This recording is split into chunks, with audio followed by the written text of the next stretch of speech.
Hello, this is Bridget Rao with Divine Essentials. I fell asleep. Meditation is a slippery slope. I did a meditation for the solstice. There's a shamanic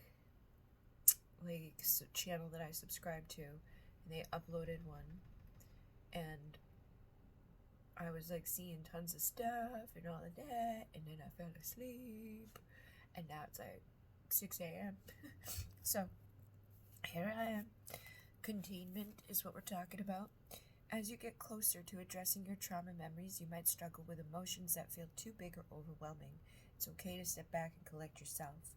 Healing trauma involves reclaiming a sense of choice about how, when, and where you feel your emotions.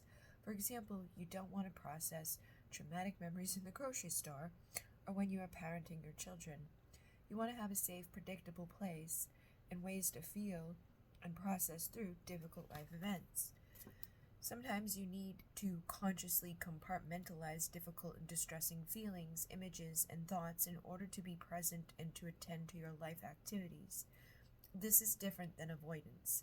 Avoidance defense involves an unconscious pushing away of distress.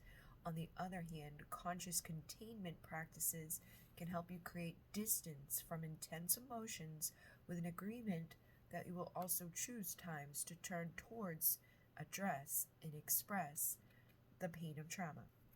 Another invaluable resource for the recovery is to develop an imagined container, a place that holds your distress.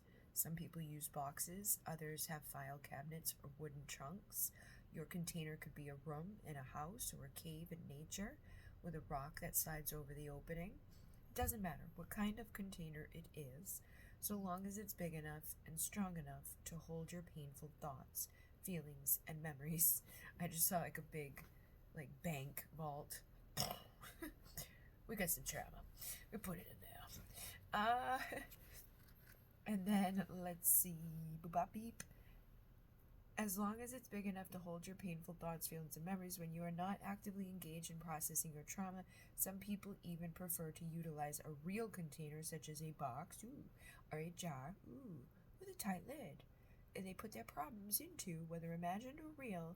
Such a container can relieve you of negative thoughts. So yeah, I got plenty of jars and boxes.